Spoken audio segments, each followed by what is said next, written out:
You're listening to FFOP Radio. Reach the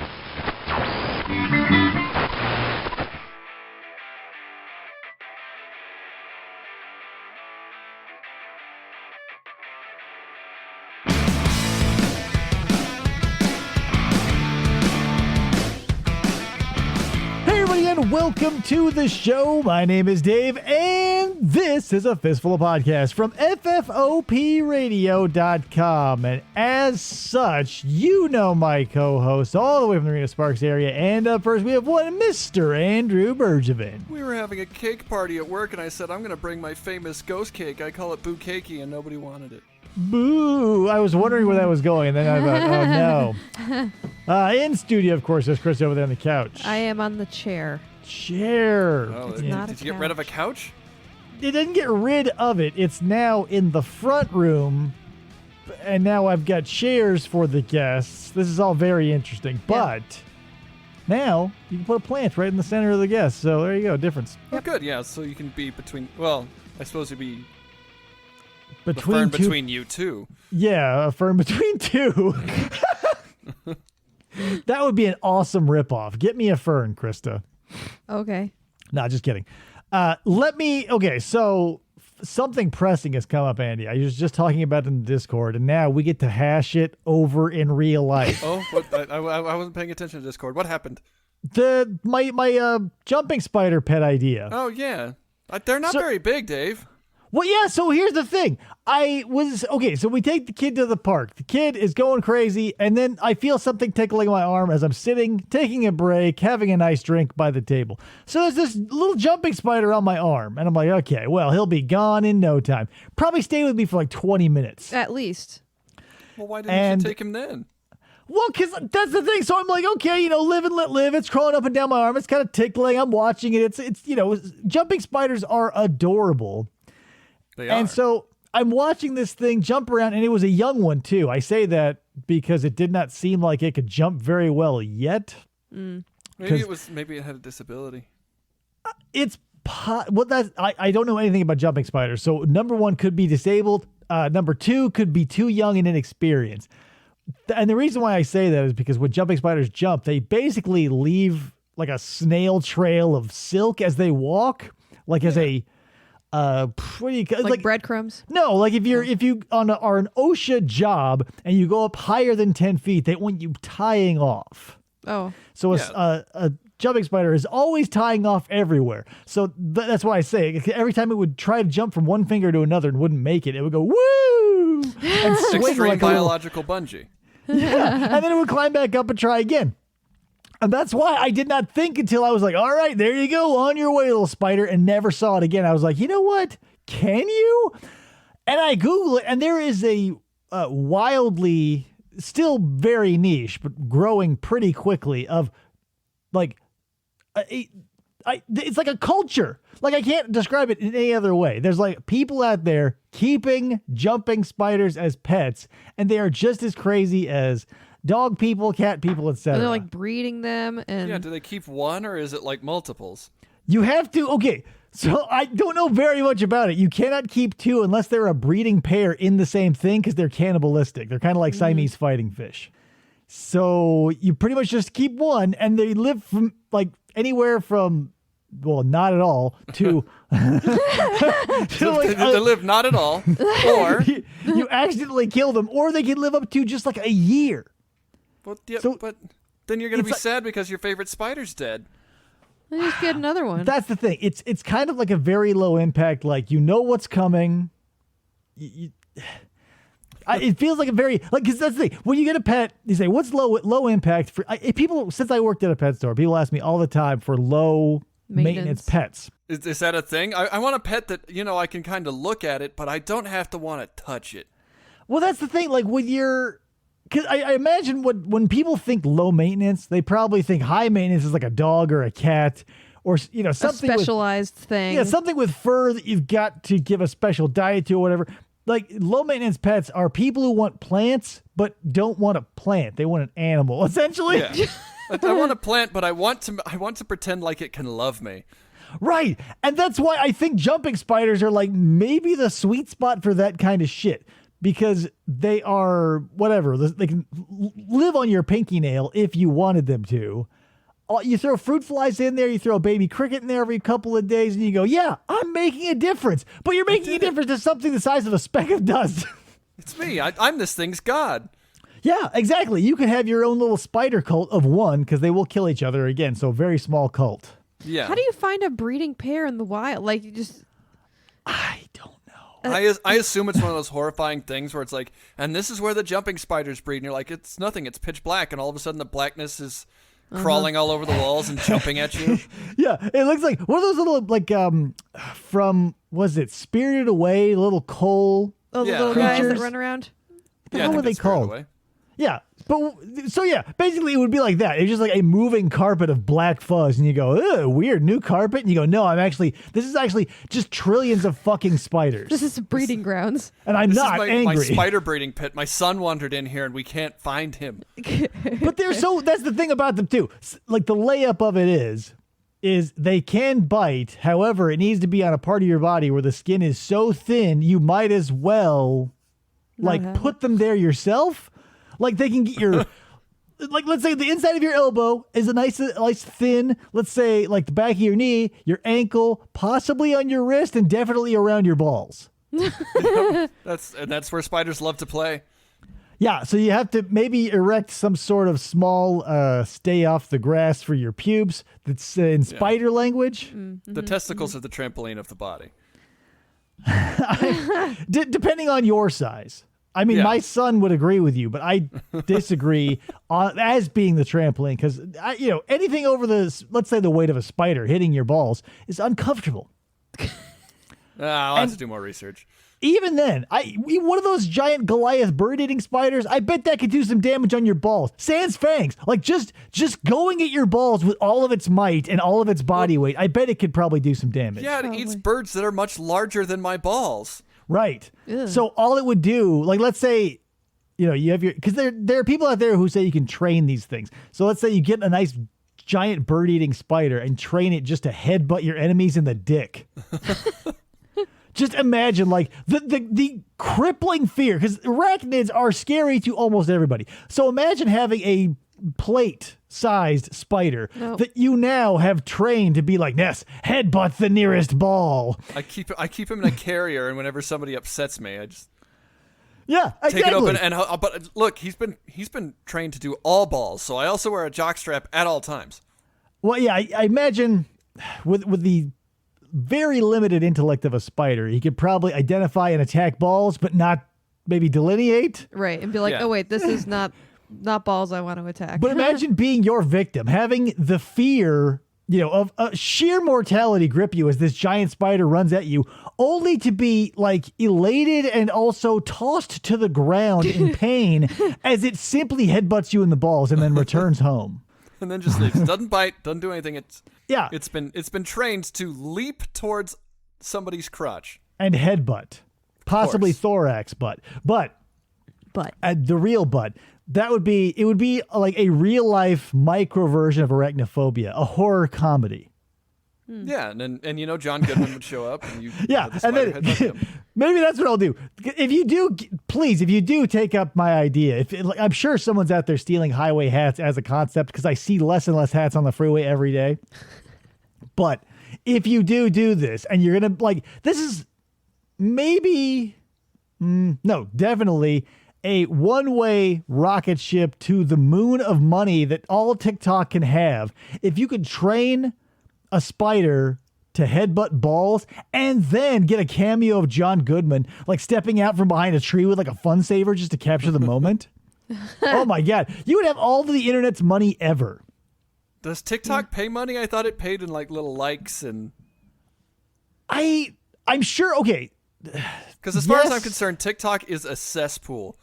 Right. But there are news articles that will sometimes float past my eyes that tell me when an exceptionally successful one gets banned. Because one, I don't know her name. I know it was a woman because I saw her face that said she was banned from TikTok and she was making $4 fucking million a year from TikTok. How? And what? Okay, you're making $4 million. What do you do to fuck that up?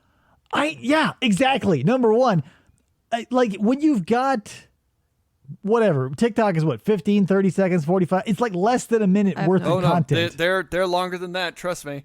Oh, are they big now? Like, I have a friend who she does TikToks. I don't watch them. Okay. But she's always on her phone. She's like, hey, check this out. And it's going to be like 2 minutes long. And it's just a guy sitting there. I was like, what is he doing? It's like, no. The funny part happens at like 1 minute 58 seconds. Like, then why is this whole video here? Right. Yeah. Okay. So, but it's short though then, right? Because all of the TikToks I get shown are either coming to me on my Instagram or like YouTube is like trying to sneak them into my consciousness.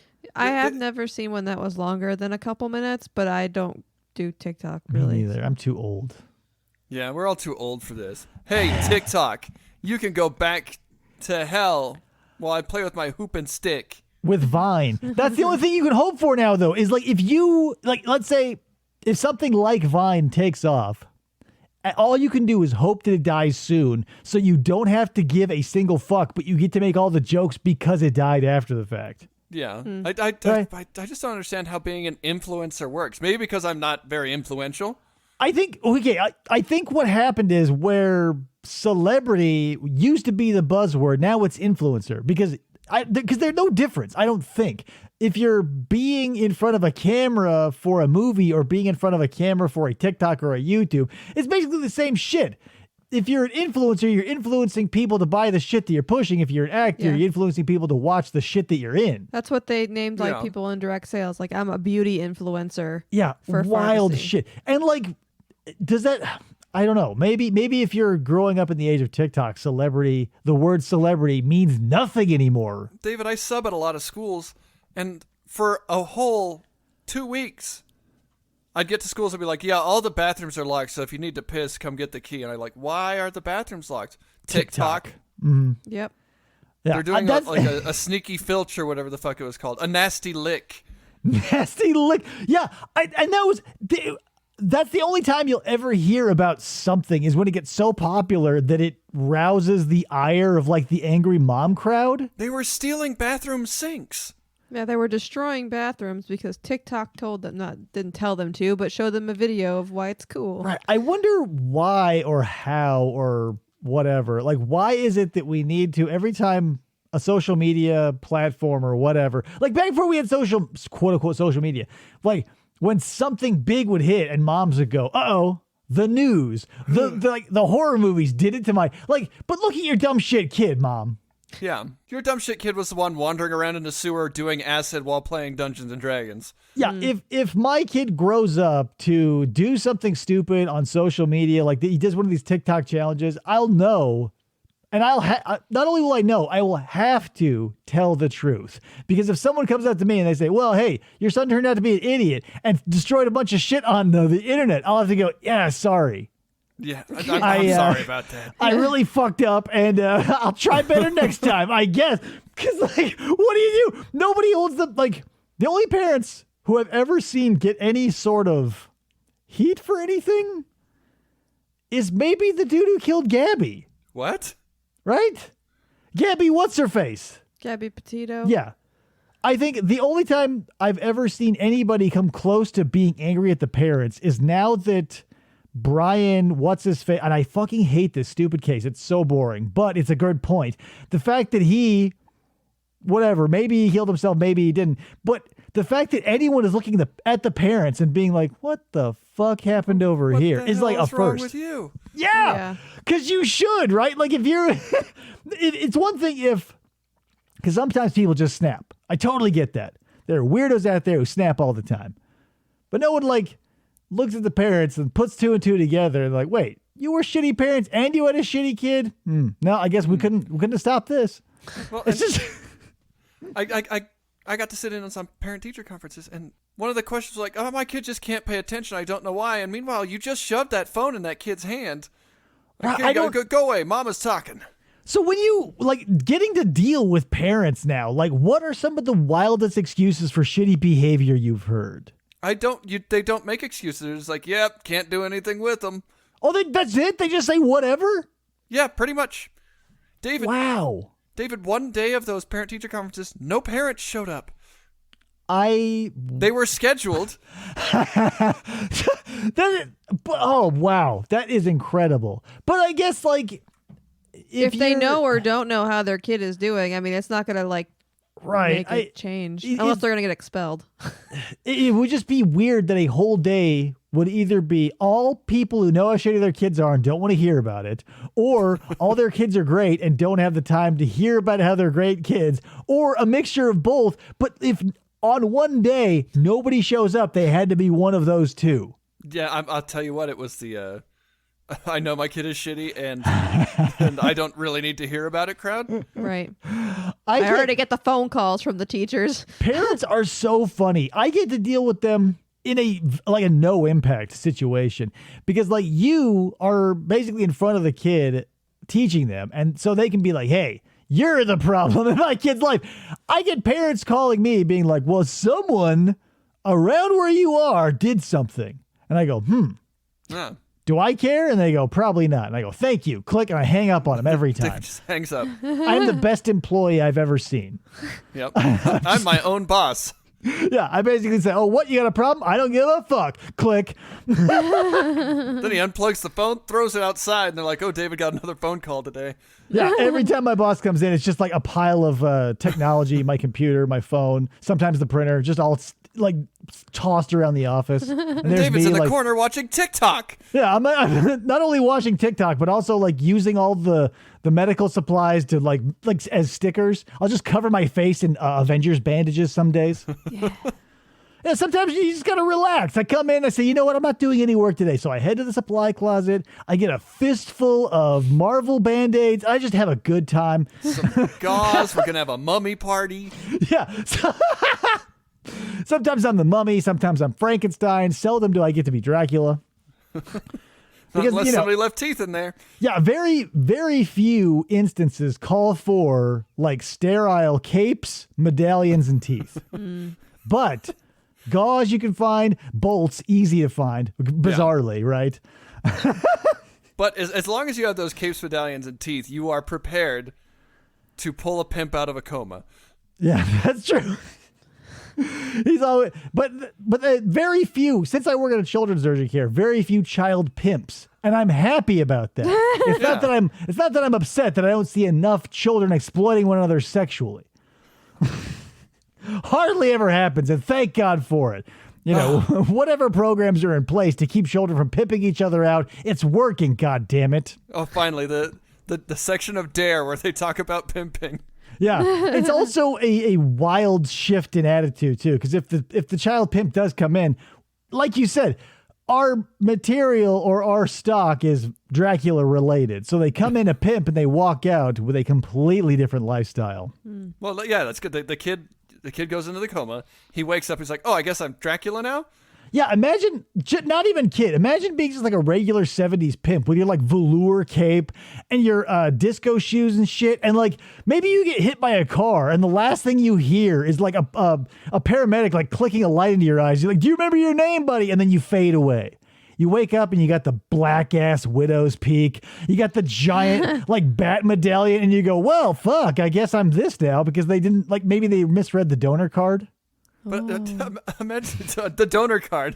This vampire died and he left all of his stuff. But imagine just being like, oh, I have to go into a medically induced coma, or like they have to put me to sleep to do some surgery or something. And you wake up and you are dressed as Frankenstein or Dracula. Well, you're like, oh, like Frankenstein, okay. I can understand because maybe they didn't get to you fast enough. Some of your skin turned green and they needed to sew bits and pieces together. Frankenstein, I get. The Mummy, I get. Maybe you were burned horribly. I get that. Dracula's the only one that will be medically dicey to justify to an insurance company. You needed a blood transfusion. Blood. A tainted blood transfusion. Yeah, but then like here, not a little bit like inside baseball as far as the insurance side of things goes. Since I bill it every day, Frankenstein accoutrement. Paid 100% of the time. Mummy accoutrement, paid 100% of the time. The second you put a cape on a child, they go, hey, is this medically necessary? And then you got to jump through all these hoops. Yeah, it's like, oh yeah, he definitely needed it. Even like the gill man. Like, let's say a kid comes in and he's like, you know what? I think about living in the ocean full time. We go, you know what? We got some gills in the back. Can I interest you? The creature from the Black Lagoon died, and luckily he was also a donor. Yeah, he was a donor. We've got him in a jar, and Mercy Care will cover it, no questions asked. That's the thing. Around Halloween time, I'm sure they get a lot of claims that say, kid wanted to be a Frankenstein, kid wanted to be a mummy. And they go, rubber stamp, yes. And then what kid? And then imagine how hard it is for the kids and or the people, because everybody can do this. Imagine if you are a pimp who accidentally gets medically transformed into a Dracula and then having to go through that rigmarole. But let's say you're a prostitute who accidentally gets turned into a bride of Dracula. Even harder to justify. Yeah, and that's a harder job than prostitute, I think. Yeah, because let's say classic Dracula, you're basically hanging out, waiting for your brides and or your Renfield. Yeah. To bring you something good to eat. So there you can say, at least you're the king of the hill. And, Blue Cross will say, okay, fine. We'll pay for the Dracula cape and the teeth this time. But next time we need a pre-auth. If you're just somebody or something the Dracula bangs, Blue Cross will give you a flat no. Halloween, am I right? Thanks, Obama. Obamacare won't cover my Dracula surgery. I like that they're not vampires. They are all Draculas. Yeah, they want to become nobody wants to be a broke dick regular vampire. Because if you walk, because you don't have very many Frankenstein's monsters running around to get confused with. If you watch the Hammer horror films, that motherfucker's making so many different monsters. What? We literally just watched The Scars of Dracula last night. Oh, with Christopher Lee. Yes. Yeah. Is this one of the ones where he actually talks, or was he still protesting? Oh, my God. So he has 8 lines, and there's no Cushing. Oh. But they did get someone incredibly similar looking to Cushing to play the Cushing role. Cushing adjacent. Yes. It looked like Peter Cushing's, uncle? The hair was there, but not quite. The face was there, but not quite. And I was like, where the fuck is Cushing? But keep in mind, the Scar of Dracula is the seventh one, six or 7 in line. Yeah. Yeah. Oh my God. But It's so terrible. This will be divisive, but I think my favorite Dracula is Lee over Lugosi and all the other ones. Yeah. Well, he's more like Bela Lugosi. I guess maybe he was menacing in the 30s. Like, oh no, a Hungarian guy. Right. And don't get me wrong. For the time period, having a man with dark hair and an exotic accent was ooh, spooky. But when you have Christopher Lee, a genuine 7-foot tall monster of a man. Who knows how to murder people. Yes. And then you give him, even if you give him nothing to say, he is still, Hammer movies are god-awful, in almost all respects, except for Lee and Cushing. Because all Lee has to do is... So, let's just break it open. The Scars of Dracula is, there's a little pile of red powder, right? Yeah, and it gets, vampire blood on? Bat blood on it. Yes, a vampire bat flies in through the window, pukes on it. Yep, and Dracula's back. Boop! He just pops up and he goes, yep, time to get back at it. And then you don't see him for another 40 fucking minutes because we have to meet Dude and the Dude's big-titted friend and Dude's brother who also has a big-titted friend. And then he goes on to bang other big-titted ladies. And all the while, it's wasteland after wasteland. And then Christopher Lee shows up, does something as simple as a little flick of his finger at one of the ladies. And I go, I'm still in. Yeah. And let me guess what the guy's name was. Was it Paul? Can you believe it? Because, there's, 7 Hammer Dracula movies? And almost every time, it's a different actor. It's a different character. What should we name him? I don't know, Paul? Right. All of the ancillary characters in Hammer horror films are all named the same thing. And Hans. There's a lot of Hanses in the Frankenstein ones. Yeah, Hans takes over for Fritz. So it's because Fritz is in the original one, played by Dwight Fry. Everybody knows this.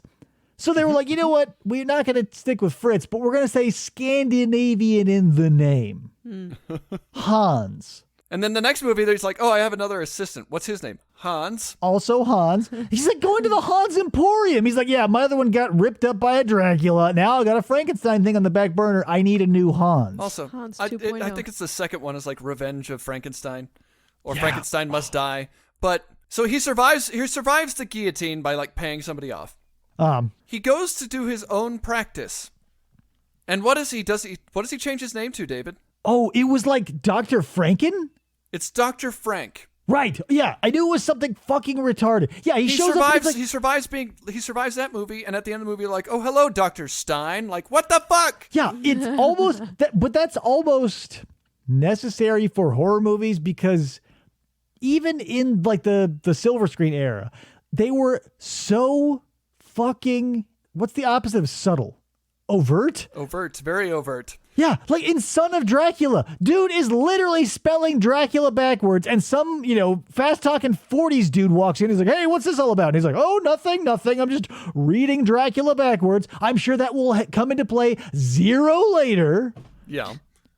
But we did get to see, Lon Chaney Jr. as Alucard? Yes. Not the dad. And that's the crazy thing about Lon Chaney and Jr. is they're fucking carbon copies of one another. Bonkers. It is Lon Chaney Jr. as Count Dracula. Wait, if it's the son... Count Alucard. Yeah, but they're calling him Count Dracula right here in the cast. But he's the son of Dracula. Or does he play his own son? It's been a million years since I've seen the Son of Dracula, so I don't know if it's actually Dracula. I guess it makes sense because they'd have the same last name, right? Yeah, Count would be the first. Yeah. He's Dracula. So I guess this is sort of shaping up to be a Halloween-themed episode. So let me ask you this then. So we've got Bela Lugosi, we've got John Carradine, we've got Lou Bega. What the fuck was Lon Chaney? Yeah, not Lou Bega. Lou Bega. Number 5. We got Lon Chaney and we got Christopher Lee.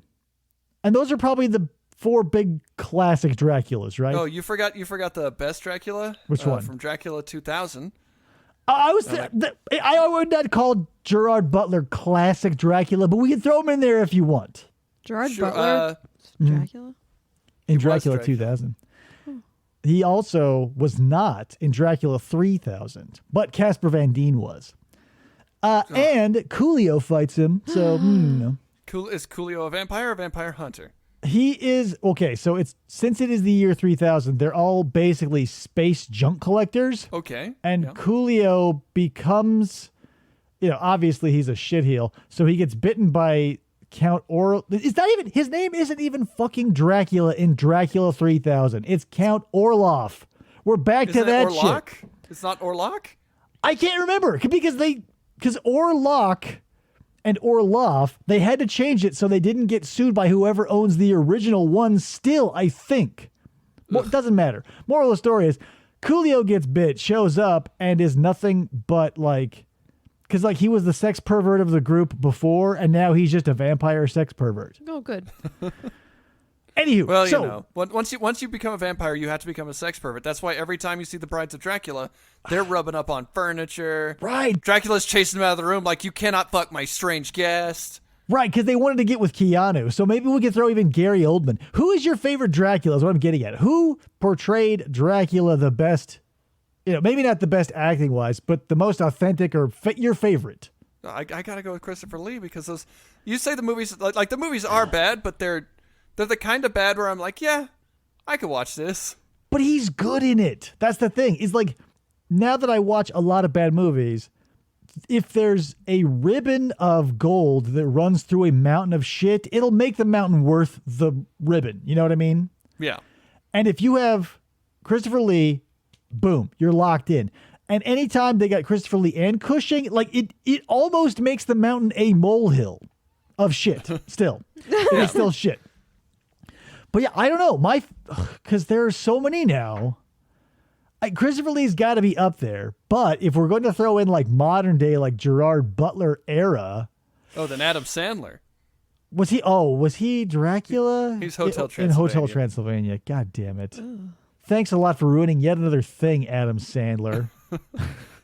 I saw the first one and it was kind of funny, kind of cute. And then they got to the end, and because Adam Sandler was in it, Dracula had to do like a 90s style rap about being Dracula? Why? Adam Sandler's brain is that of a 12-year-old trapped in 1996.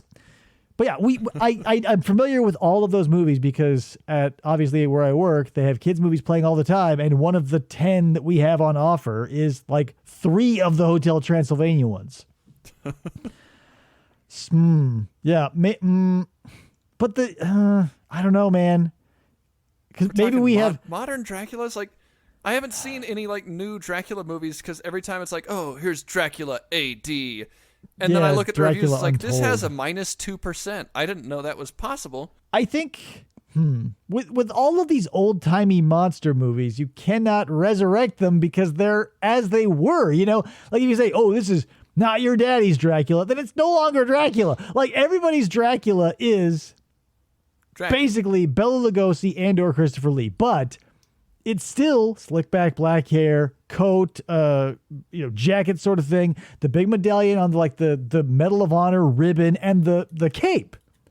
So when you see a Dracula who is like a Gerard Butler, who's running around in like yoga pants and like no shirt and he's like buff as shit, you go, what?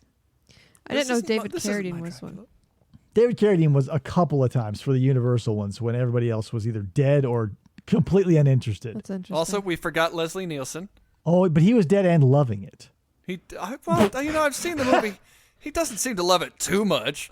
I would beg to differ because at the very least, when those 2 busty broads come in and start rubbing up all over his bedpost, he probably enjoyed that. Yeah. You know, and I said it once, I'll say it again. If you put Peter McNichol in anything, I'll watch it. I'm not good with the names. So who is Peter McNichol? He was Renfield in that one, but if you need something that he was in, oh god, yeah, hold on, let me pull it. He was the redheaded guy from Vigo's butler, basically, right? Yeah. Okay. Now Janosch. I remember Janosch. Yeah, he's great in everything. I think Tom Waits was the best Renfield though, hands down. What was he Renfield in? I think he was in the Dracula. Bram Stoker's Francis Ford Coppola's Dracula. He was Renfield in that. Was he that was the one where he was like living in like this stone? Well, he always lives in either a castle or an insane asylum. But that's the one where it was. We did it on the Reviewniverse. Yeah. He's basically like just playing Tom Waits, which was perfect. I would like to. So I searched Tom Waits Dracula, and here I am on the Dracula wiki. Nice. The only information they have on him is that he played Renfield and he was born in 1949. Dracula. Why is there Dracula wiki? Is it just for Bram Stoker's Dracula, or is it all about Dracula? It's all about Dracula. Yeah, I think everything, if it's big enough, will have its own wiki, and Dracula is definitely big enough as a concept. Like, I bet because I bet Christopher Lee has his own, like, as Dracula. Shittiest monster, though, translated to, well, no, because I just watched, what was it? The Mummy with Brendan Fraser. Incredibly, it holds up almost perfectly. Well, yeah, what they did was they took the plot of the first Universal Mummy and then added like some fun adventure stuff. And it was, now keep in mind, since it was like produced in 1999, the graphics are woeful at times because like their reach stretched their grasp. Like, as cool as it is when you see the scarab come up from his chest and like go into his mouth and he chews it. Yeah. Especially on the Blu-ray releases or the HD releases, you really see those effects jump around because they were not motion tracked properly. So the part of his face that's supposed to be all fucked up is like, like vibrating at a weird frequency. See, but here's something that they always do for all of these monsters is basically they took the Mummy and they're like, what can we do? It's like, well, what if the Mummy fucks? Right. Because that guy's not he doesn't look like Boris Karloff was the original Mummy, and that is not an attractive man. No, but he is still after the fuck. Yeah, I guess he's looking for the lady Mummy to get busy with. And she's practically nude the whole time. Wait a minute. That's every monster movie, though. Every monster comes out of wherever they came from to grab a lady and take them back with her. Yep. Even Godzilla, probably not. Maybe we just haven't seen that yet, but I bet it happens. Yeah, he has a son. He has to have gotten something. Yeah, I mean, and where's the mom? On the dole, probably cashing in those food stamps and shooting heroin right into her giant arm. She's one of those wine moms hanging out with King Kong's mom. Yeah, Godzilla's just trying to raise his son properly. And then here comes this asshole with a buzzsaw on his chest, screaming all about. God damn it! They got all those giant squids and shit floating around. Ugh. It's hard to be a single Godzilla in this world. In this working world. Workaday Godzilla. But he's the too big. Also, the body mechanics don't work. You've got, the first one was what? Let's say Frankenstein was the first of the big ones, probably, in the 30s, movie-wise. Yeah. I think Dracula came out first, but... Possibly. They're all so close together. But you got Dracula rising from the tube to grab a hot lady with huge jugs. You have Frankenstein, who runs out to catch a hot lady, doesn't work, so he has someone build him one. Mm-hmm. Yeah. And then she's not into it. Right. But why would she? Like, if your first, like, conscious moment as this new thing is like, ta-da, and here's the thing you'll fuck. Like, within the first 3 seconds, it doesn't matter what the thing is. You would probably freak out. Yeah. You'd shriek just like she did. Yeah, imagine it's you, Andy, wiped clean, and now you're popping in the body of some weird homunculus. And let's say it's just, this is going to be a great dated reference, but let's say you open your eyes and it's Cindy Crawford who's like, now we get to bang. You'd be like, what the fuck is going on? Because it's so strange. Yeah, I don't know anything. I just woke up, presumably, like they used another brain. Maybe the person's still kind of in there. Yeah, and then you look around the room and there's Hans, getting his half a chub. This and is Hans the Third. Yeah, Hans the Third. There's Dr. Franken doing his thing where he's like, yeah, this is old hat. I've got so many bodies to reanimate. I work at a Subway part-time now. Just to break the boredom. One of the ones he makes is literally like a fucking Sasquatch. Which one? It's one of the later Hammer Frankenstein movies. It's like, I don't know. Look, I made an ape. Isn't that fun? It was it was a missed opportunity for Frankenstein as a concept. And I realized since the story was penned and whatever by Mary Shelley in like 1860, she probably wasn't thinking of like series longevity and sequel potential. Oh, no, she was bored while her, I was going to say kissing Orson Welles. No, her husband was kissing. Oscar Wilde. Yeah, Oscar Wilde. What? I'm just making that up. I don't know if they actually did, but maybe because they did hang out. But also his name, Percy Shelley, 2 ladies' names. Ooh. Also Mary Shelley, 2 ladies' names. Well, yeah. Coincidence? Probably. Probably. But if you give somebody 3 first names, that's a serial killer or an assassin. Like Mark David Chapman? No, that's not right. Chapman's not a first name.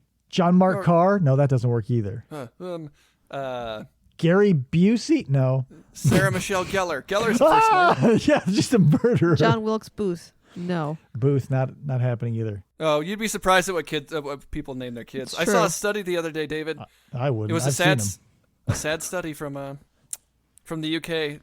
There have been no Nigels born for 2 years. Oh my God. Do you know how many chlamydias have been born in Arizona? I can personally verify at least 3. Chlamydia? Chlamydia. I thought I was making it up the first time I saw it when I worked back at the first urgent care. I had told the story so many times, I thought, no, I must be making this up because as you give it thought, you think no human on the planet Earth is naming their daughter Chlamydia. Incorrect. To this day, in the system I work at a completely different job, Chlamydia. She's there. Do you think maybe they were looking for a flower name and got confused? Yeah, like chrysanthemum, but then they put chlamydia on the birth certificate. I might also be making this up too, but the person, I worked in an adult urgent care first, so this is probably an adult. The person named... An urgent care after dark. Yeah, it gets a little spicy. The bandages are see-through, which is gross. But when I looked up, because if you have the same last name, it's easy to find you. This person, Chlamydia, had 2 sisters. Can you guess what their names were?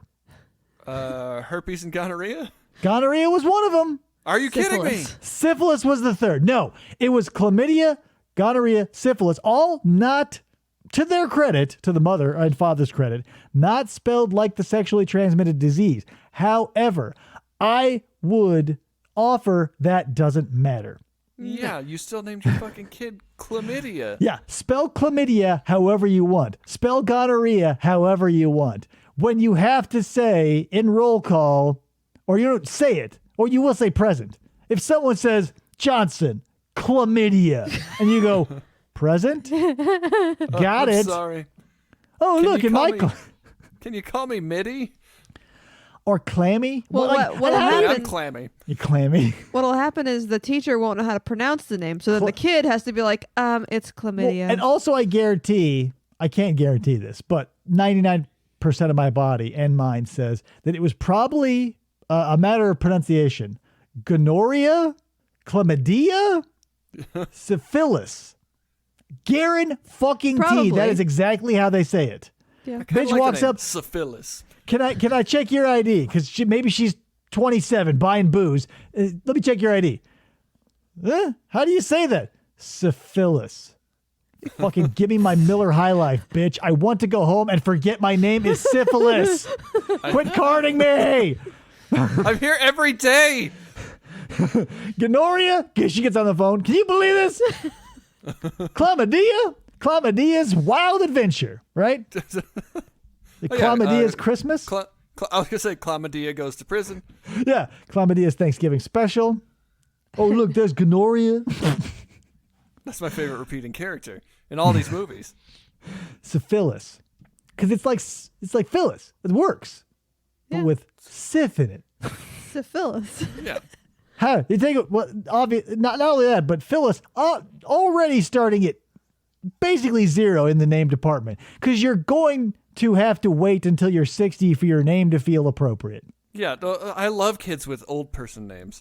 Yeah. How many? Now, obviously, in the 40s, I'm sure it was, run of the mill. But today, if you saw like a 4-year-old named Clyde, you'd shit your pants. Look, it's Luetta. Yeah. Oh, hey, here's my son. Have you met him? He just turned 7. It's Gerald. What? But no. Now, I would rather have that now because then you say, "Wow, that kid's gonna grow up to be an accountant."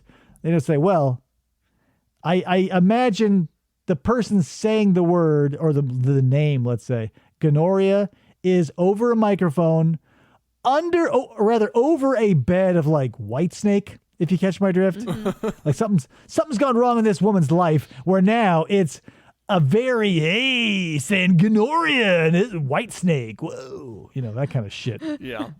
She's gonna end up in a Steel Panther song. Oh. Oh, sad. What? Steel Panther's like our new John Merrick, if that reference tracks for anybody. So he's the Elephant Man? Yeah, remember he used to come up on the show all the time. All the time. Literally every show for like 7 years. I don't know that I've ever seen that movie. Really? It's good. It's one of David Lynch's it is body horror, but non-horror body horror movies. David Lynch. Fucking or was it? Yeah, it's got to be David Lynch. That's got to be his. He was you remember watching the Cleveland show? Yes. The bartender? Yes? That is David Lynch in form and function. It is his voice and it is drawn to look like him. So that is him. Huh. I see. Yeah, it's just Seth MacFarlane is a huge David Lynch fan. David Lynch, the guy who fucked up the first Dune. Bingo. But he did a lot of weird shit. Because, man, you get to the end of the Dune movie that he made, and they're like, oh, God, we ran out of time. Yeah, if you can get to the end of the first Dune movie, you are a champion. Because, woof, is it long and not great, especially the graphics, but Picard's in it. Picard is in it, but they're like, it's time to activate our shields, and then these big blocks appear on them, like, Brant. Yeah, they turn into Roblox characters. 40 years before that was even a thing. Crazy. But yeah, David Lynch should sue those people. Oh, maybe. Well, no, he's totally zen now, so he's totally cool with it.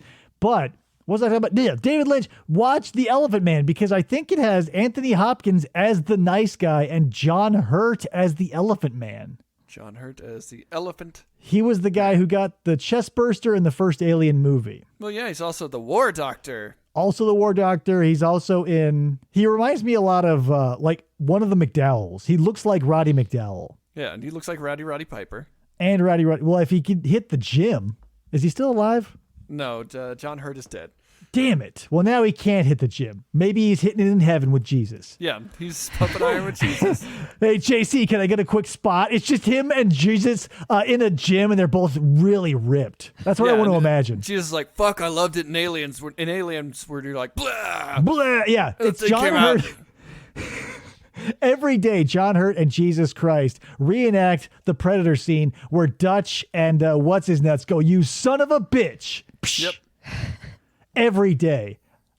And they take a snapshot of it. It's just that's why the world is so shitty right now, because Jesus is no longer watching. He's working out with John Hurt. Yeah, he's too busy giving high fives to John Hurt and pumping iron. But man, he looks good. Do you think Christians would be a little more easygoing if Jesus was like The Rock in aesthetics? Maybe. Like if Jesus were just a big, tall, like buff Samoan dude, you can keep the long hair and the beard. But instead of being like, loaves and fishes, he was like, focus at the gym. Maybe if we're looking for an islander that has long hair and a beard, we already have Jason Momoa. It's true. I am not a fan of his. I think he is a douche personally, but I know very little about him.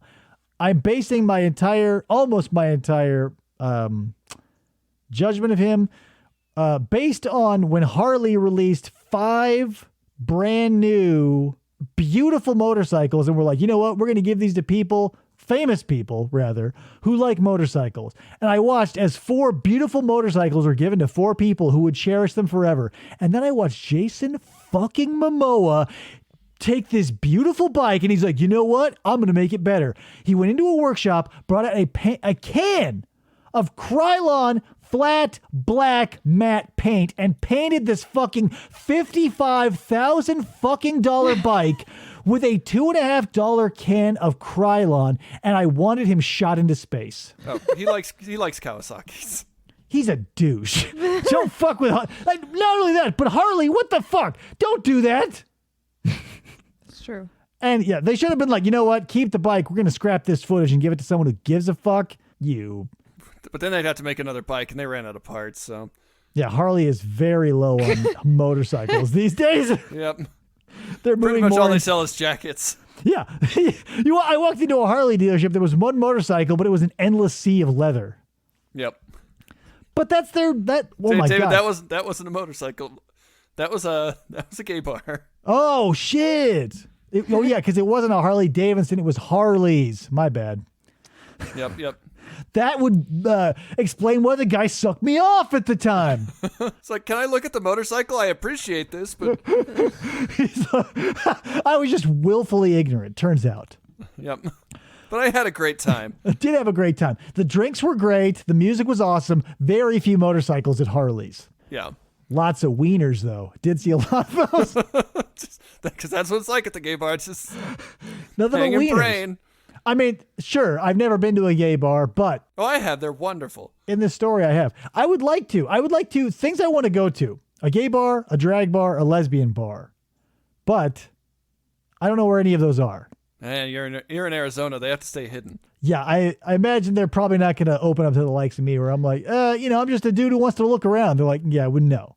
It's like the secret lair of the Morlocks, but when you get inside, there's like some bumping music and apple teenies. Yeah, it's a very gay secret handshake, possibly. That's what every club needs, goddammit, a secret handshake, gay or not. Yep. I need some sort of rhythmic movement of a hand to prove that we know each other. Krista, do you have any news? Uh-huh. Did you? Okay, so why don't we do that? Let's check in with Krista. This is a classic episode, guys, and I'm proving that by doing this. It's the news.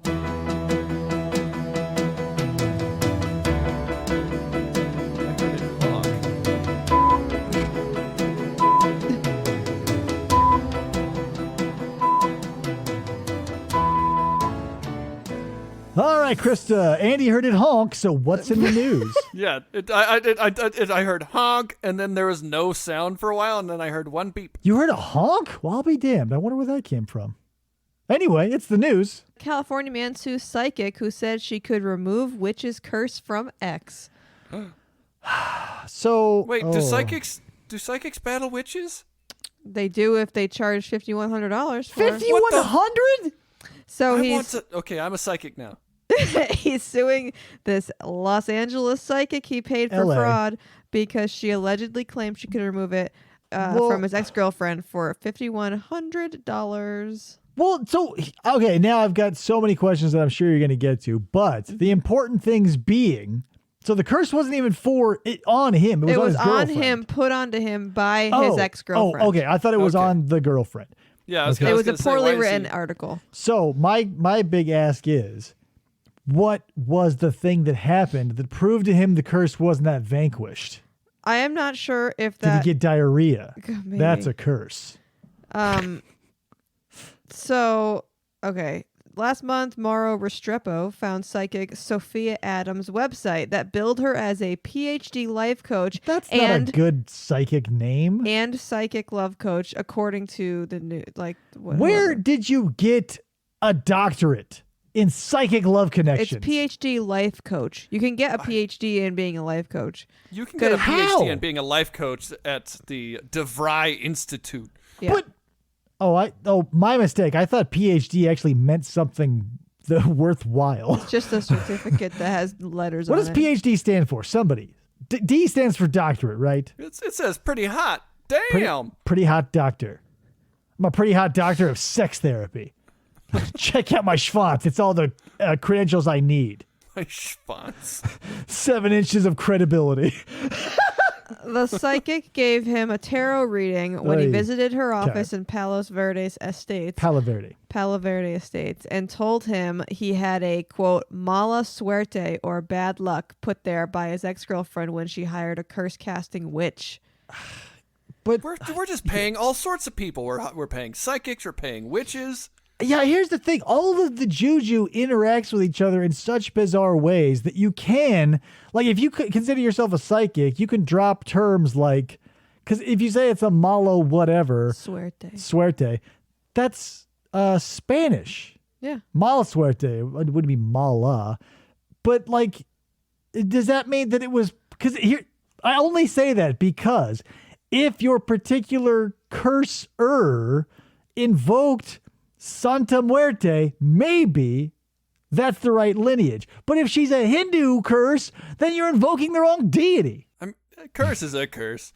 Just pour some salt on it. The psychic allegedly claimed They're not a slug.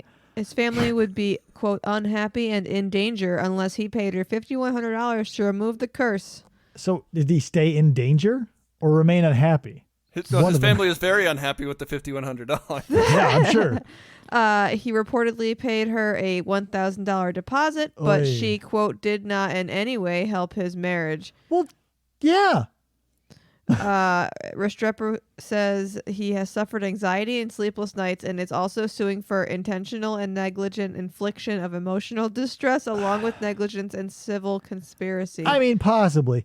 But here's the thing about it. Like, when there's no tangible evidence of anything ever, how do you sue for fraud? Like, because here's my question. I understand the hurt feelings of the $5,100 and buyer's remorse of being an idiot, but what you bought was wisdom. So how are you going to now take that to a judge and be like, here's the thing, Your Honor. I was having a bad curse. And what? He's asking for $25,000 in damages. $25,000? Wait, you only paid $51,000. Oh no, he only paid $1,000. He only paid $1,000, but the emotional damages is what the other $24,000 was for. Okay, but you were you're now staying awake at night going, shit, I was stupid enough to pay a psychic. How did it go 25-fold worse than it was before? And which only means that number was not pulled from thin air. I bet he went to a lawyer who was like, you know what? Psychic damage is real, my friend. We're in LA. And thank God this isn't Sedona. Otherwise, we would hit that bitch up for 150 large. Maybe. maybe he's suing because the psychic cure made it worse. Well, yeah, obviously it did. The juju melded together and became super juju. Yeah, which is the worst supervillain ever. Yeah. But my only problem with this now is logistics. Because when you go to court, you're going to have to produce evidence. And I would love for nothing more than to be privy to the list of evidence that proves, quote unquote, he was cursed. because he's going to have to show that to a judge, and a judge is going to have to say, in his logical brain, with years of law school behind him, he'll have to look at this list formulated by a crazy person and say, fuck, I spent $100,000 on my education to tell this man that ghosts aren't real. Shit. I feel like the only piece of evidence that he could possibly have is if he was recording the reading, which they probably wouldn't allow him to do. You would have to sway a man of the law, if he is not corrupt or insane himself. Yes. Would take literally miraculous and evidential proof. Like, let's say I'm a judge. I'm wearing, and also let's say we're in Canada, so I get to wear a funny wig. The Honorable Judge Lindblad. Yeah, so I'm Judge Lindblad sitting with my wig. But how is my thing? How? Because in a murder case, you could say, here's the motive, here is some evidence, here is something tying this to that. If you're talking about hocus pocus and hurt feelings, what happened? Okay, so let's see. Your Honor, I'd like to approach the bench. Sure, but you may. See, I know that a witch cursed me because my ex texted me and said she hired a witch to curse me. And then next day, lost my sunglasses. Shit, what were they, Ray-Bans? They were off-brand Ray-Brands. They're like Ray-Bros. I don't know. What other evidence can you produce to show that there was a curse? I had the bad luck of hiring a bum psychic. All right, guilty. 25 large in favor of you, the idiot who only spent $1,000. Cool. Do you know anybody that can get rid of this curse, though? I have $25,000 to spend now. Wouldn't it be amazing if, like, his lawyer comes out and he's like a full-blown voodoo priest, just like in a nice 3D printed 3-piece suit. He's got like the feathers and shit in his hair, the bone through his nose, and he's like, Your Honor, splashing him with some chicken blood. He's like, please stop that. If it would please the court, I would like to sacrifice a black goat to Baal. It would not, as a matter of fact. What are we doing? Your Honor, I told the witch doctor that I need $25,000. I say we do this.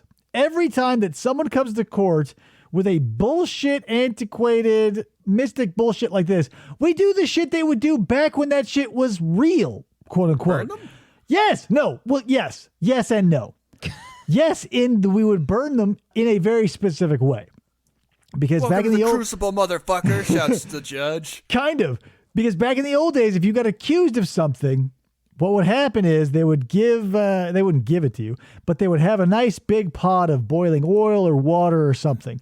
And Here's your pot of boiling oil? Why, thank you. It was up to you to pick it up either with your forearms or your palms and walk across a very large room with it and put it down.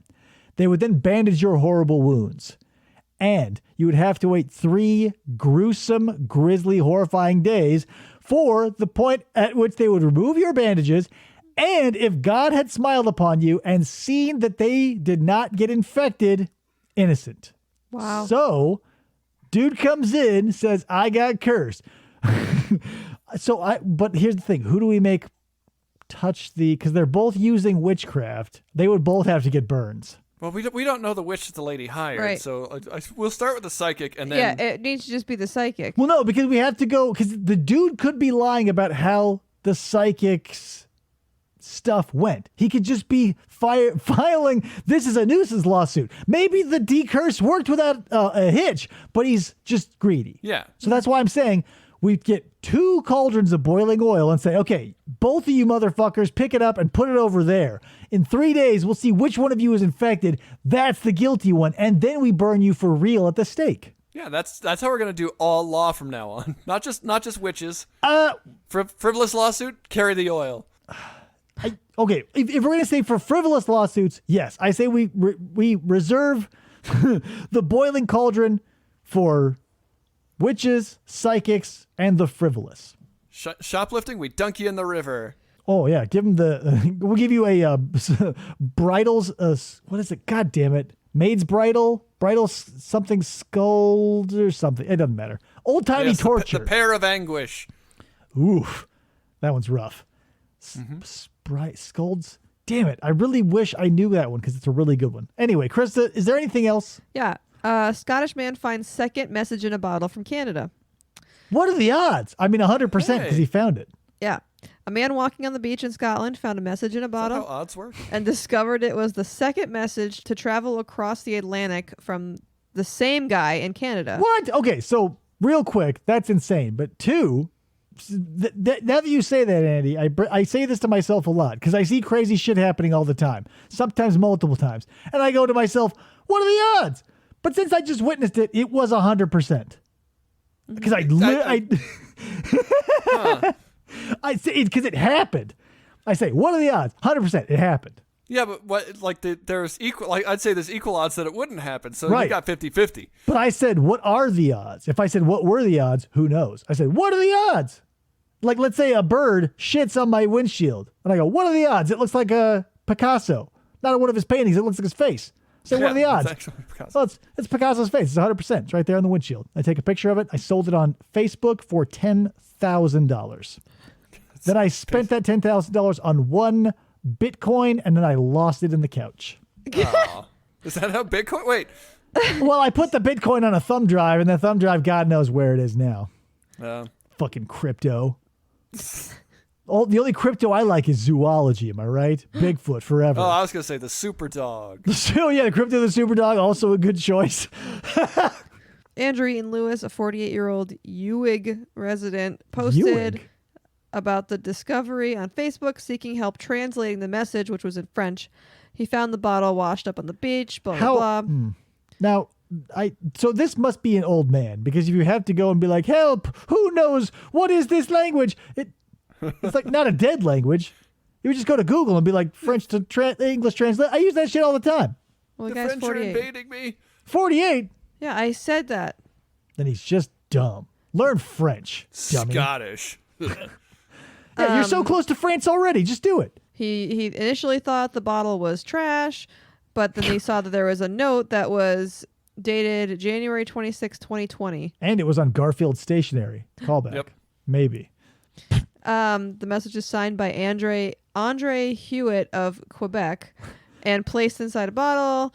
It doesn't say what the letter says, but then last year a woman... But that's like the crux of the whole fucking thing. Why would you write a story about a message in a bottle and be like, you know what? Message irrelevant. Let's talk about that bottle. What I don't the know fuck? why, but then a lady in England the previous year found a bottle from the same dude in England. But then why? Again, not for nothing. Sting wrote a whole fucking song about it. Message in a bottle. It was about the message, not the goddamn bottle. Like, Yeah. Is this article about the fucking Heineken bottle it showed up in? This is about a bottle. Yeah. This is a story of a bottle. Doesn't make any difference. So the guy in in Scotland said that he's gonna send the dude a letter with his email address and see if he gets back to him. Yeah, via a bottle, which will show up, I guarantee. So, hey, good. thanks for writing. Splash. Send him snail mail. He's gonna send it in the mail. Yeah, I know. I was talking about the dude sending the bottles. He's going to respond with a bottle. He's already got an MO. This will be his fourth bottle. My last article's Frozen, but it's about how It's about Frozen. Yeah. it's Let it go. about Yeah, damn it. it was about that guy down in Cuba who had those cocaine gators, Hi, Cuba. What? Oh, no, that's in Colombia, right? or Colombia, wherever, but now they're recognized as people. That was the last article, but it was Frozen. Cocaine anyway. gators recognized as people? Yeah. Cocaine turns alligators into people. That's how you get Killer Croc. What was his name? Pablo something or Escobar. other? Escobar. Yeah. I thought it was crocodile heroin that turns you into a crocodile. No, crocodile heroin turns you into a dead person. Don't they all? It turns you dead. Well, wait. So this is leaving a lot more questions than answers, and it didn't even answer anything. Hey, yeah. I don't know what to tell you. Cocaine turns alligators into humans? Crocodiles, sorry. No, they were still crocodiles. They just got Well, they've earned citizenship. yeah. Oh, so they were coke mules who came to America and became citizens? Crocodiles. Touching story of crocodile Yeah. family Yeah. who They rose had from a the green ranks. card marriage, but it turned out to actually they really ended up in love. It's going to Yeah, be a new what- movie. Where's that love story? Why can't a family of coke smuggling crocodiles come to America, get their green cards like a normal person, and get a nice job at a zoo? Yeah. Those animals are paid to be there. You know, we have legal ways to enter this country for crocodiles for a reason, guys. I'm not being racist, but I would like crocodiles to go through the proper channels, especially if their cloacas are packed to the brim with Coke. Coca-Cola or cocaine. Yeah. I'll even take Pepsi. If there is... Hey, can you sub me out one of them Coca-Colas? Coca-Colas. Ugh, taste eggy. Blech. Oh, boy. Yeah, I definitely think that untapped market. Because if you want to smuggle high-quality drugs, get an animal who doesn't chew its food and just be like, you know what? Pfft, traveling zoo. Yep. Hi, I'm Barnum Bailey's circus. Do not inspect the animals. Yeah. Jack Hanna today is a multi-billionaire because of all the spider monkeys he packed with heroin. Just like filling up those spider monkeys. Then you go on to fucking, and then there's what's his name? Late Show, David Letterman. I share a name with him. I can't believe I ever got it. Fucking shitting coke all over the green room. Jack. Oh, it was Letterman's delivery. Jack, your spider monkey is shitting cocaine again. What's up with that? Defective, probably. Got it from Pablo. No, I just got this one. He seems to be an addict. We'll have to get him. It's bizarre that a monkey would have the wherewithal and not only that, but the money to buy condoms to put the coke in. But, you know, you're the animal expert. Yeah. Magnums, you say. Anywho. Guys, thanks for listening to the show. Let's start wrapping it up with a round of staff recommendations. Andy, do you want to recommend something? We watched the new Dune today. How was it? I'm hearing mixed reviews. Have you read Dune? No, it's so long. So here's the deal. What's up with the spice? I just finished reading Dune, and I watched the movie. I was like, this is perfect. It's all world building. Okay. So this 2.5 hour movie, kind of slow. Yeah, we have a 2.5 hour movie. Like, I'm okay with slow burns if the burn is long enough. You know what I mean? But if you like good design and stuff, like all the design is great, the acting is great. It's just they only go through half the book. Yeah, well, I've said this before, and it probably bears repeating, but books don't make good movies. Short stories do. Mm-hmm. Books are way too intricate because, like, the visual medium of filmmaking means by virtue you have to cut out a lot of exposition, a lot of internal monologue, a lot of thought. Yeah, there was definitely some, like, I saw a character, I'm like, oh, it's interesting that we don't get any of his side of this thing because how would they do that? Yeah, because you would need to be inside their head, essentially, and you can't just, like, switch gears in a movie to hang out with another character for 40 minutes, which you can easily do in a book. And they, like, I'm telling you, they are not spending time explaining their terminology to you, but Frank Herbert didn't either. He's just like, oh yeah, he's the Kiswatz Haderach. You can be of two minds. You can be of the camp who uses that super hard, sort of disconnecting sci-fi lingo, or you can be the type of person who likes the sci-fi that uses all of our words we do today and or stupid nonsense words that are like what an idiot would think of. You idiot. I would rather have the hard sci-fi where the words sprung from a culture that created them, as opposed to a lazy screenwriter being like space credits or whatever. You know what I mean? Yeah. Yeah. But it was good. I do recommend, like, I read the book. I rushed through the ending to kind of get to, so I could watch the movie. Yeah. Because it is a fucking long book. And then after I finished the actual book, it's like, would you like to read the appendices? And I was like, no, thank you. Yikes. Yeah. Was Dune a single thing or was it a series? It is 6 books. Okay, that's what I thought. I read the first book. Yeah. I knew it was more than one, but it sort of reminds me of like the Foundation trilogy in that it's super long. It is wildly disconnecting as far as like dialogue goes. And they do, like, Asimov took no time to be like, oh, sorry for the uninitiated. Here's what this all means. Well, my wife described it as Frank Herbert and like Asimov. They wrote science fiction before movies came along and made science fiction fun. Well, yeah, because it was like, it wasn't just action schlock and or pulp stories just in a spaceship. Oh no, this is political intrigue. Which is it's not for nothing, but genres are just like colored glass. They're lenses. All your westerns, your sci-fis, your actions, it's all the same fucking story. It's just one guy's wearing a cowboy hat, and one guy's wearing a spacesuit, and there's an alien over here, and there's a bandito over there, and there's a dragon over there. It's the same shit. It's just the flavor in which it is served to you.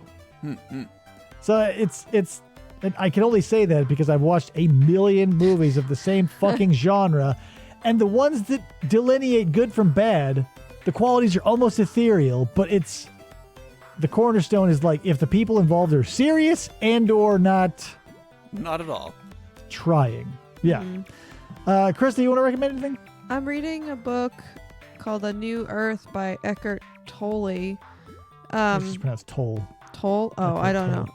I'm not super far into it, but he breaks down like a lot of, I guess, philosophical things to describe like the self and I and the ego and all that stuff. And He's like a new age guy who doesn't use the buzzwords of established mysticism. Yeah. Basically. He looks like the Ninja Turtles' boring cousin. Yes, he's a cute little German guy, He's and he's adorable. so adorable.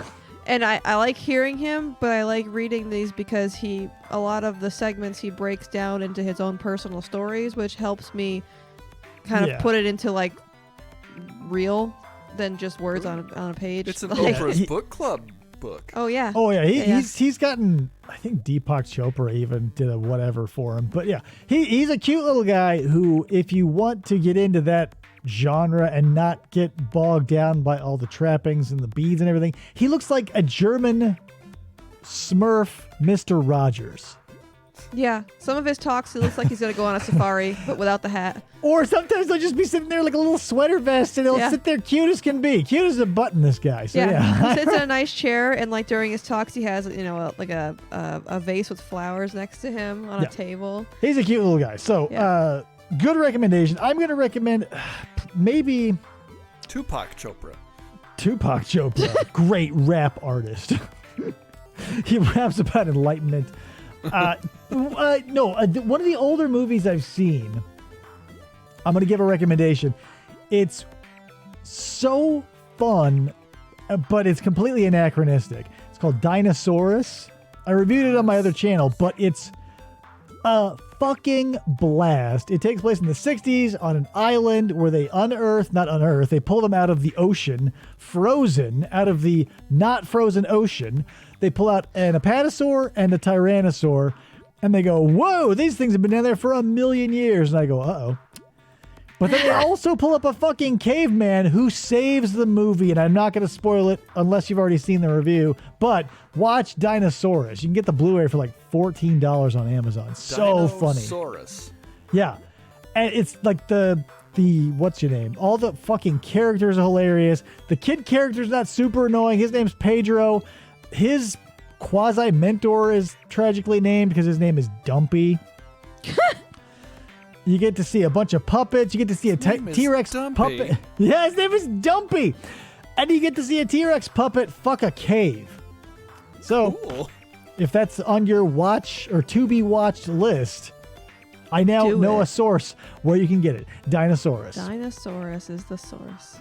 And just like the chunk of the caveman and the kid in the house alone, that scene is fucking comedy gold, and I assume was completely accidental because the rest of the movie is absolute dog shit. Accidentally left the kid in there with the caveman. And it's like it's almost akin to Harry and the Hendersons, because the caveman is Harry and the little boy is like, what? Do you want a banana? And that sort of zany shit. It's hilarious. Check it out. Guys, if you want to get in touch with us, you can. fistfulofpodcast@gmail.com. I maybe said that once or twice. We're on Twitter, Facebook, Instagram. We've got the Discord. If you would like to join the Discord, Joe has an unofficial one. There's links out there somewhere you can get at me. Somewhere. Otherwise, and do you have anything else going on, Andy? No, I'm a meat popsicle. All right. I am a water popsicle. 70%, right? Sure. Anyway, guys, until next time, I'm Dave. I'm Krista. Hi, I'm Andy. Saying Said that weird, huh? saying Andy said that weird. See you next time.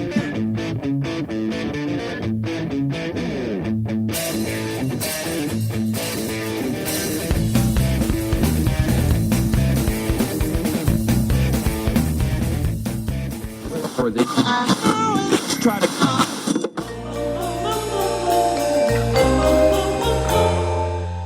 Fistful of Podcasts Radio. 1, 2. 3. Fjord. Fjord. 3. What is the thing I always go? I put that fjord into. Mjorful? Mjorful. So my kid watches a thing called Morphle, and I always call him Mjorful. Mjorful. And the bad one is called Orful, but I call him Borful for bad Morphle. Oh, I thought maybe he just wasn't an interesting character. Borful? This is No. Borful. He's Orful because he's Orfully bad, but he's Borful because he's bad Morphle. I see. This is all great shit that's hitting the cutting room floor.